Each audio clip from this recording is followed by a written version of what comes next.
L'origine, elle en est toute simple, c'est des plaintes de riverains qui nous ont dit, bon voilà, on entend des bruits de concassage sur un terrain à côté de chez nous.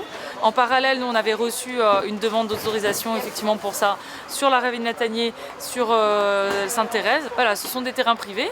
Donc, alors sur Sainte-Thérèse, sur la Ravine Latanier, il y avait un terrain privé, mais finalement il y a aussi un lit de ravine qui a commencé, malgré les 2 refus qu'on a apportés, qui ont commencé à être vidés de leurs cailloux. On voit, malgré l'arrêt des travaux, enfin heureusement qu'on a pu faire arrêter les travaux, que visiblement l'idée c'était de damer le fond de la ravine des Lataniers pour passer de l'autre côté, aller chercher des roches. Donc là clairement on est allé sur place, la police municipale a fait un premier PV, elle est revenue avec la DEAL, elle est retournée pour vérifier que les travaux étaient bien arrêtés et en l'occurrence sur Sainte-Thérèse ça n'était pas le cas, le chantier continuait.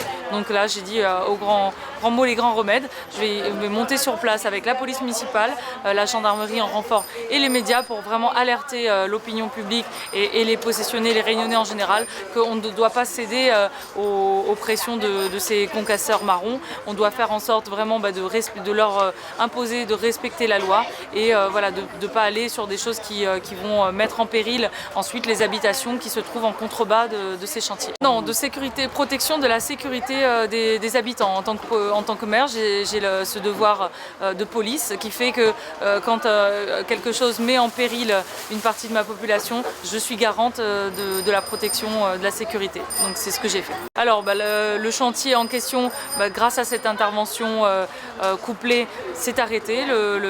La personne qui en était responsable nous a dit ok c'est bon, je vais attendre soi-disant des autorisations qui seraient en attente, mais bon je pense que voilà, clairement c'était pour ne pas avouer que.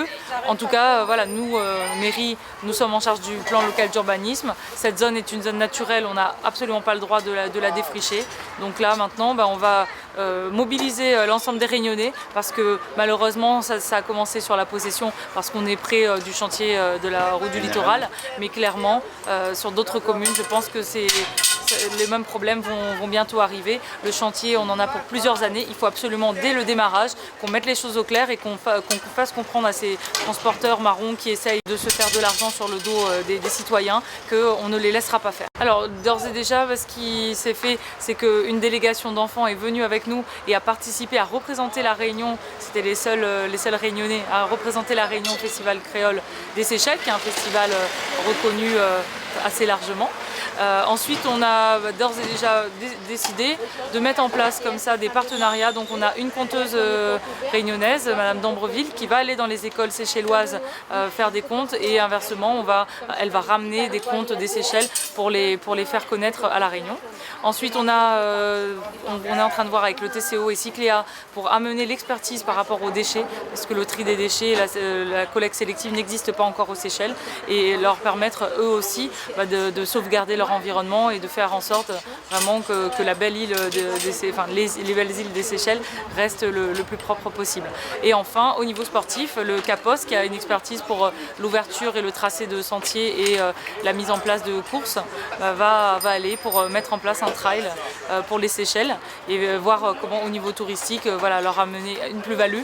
Et en contrepartie, nous, au niveau de la possession, nous sommes en train de voir avec l'Académie du tourisme pour que les 200 places qui sont vacantes dans les hôtels des Seychelles puissent être partiellement occupées par des possessionnés, des jeunes possessionnés qui veulent se former dans le tourisme.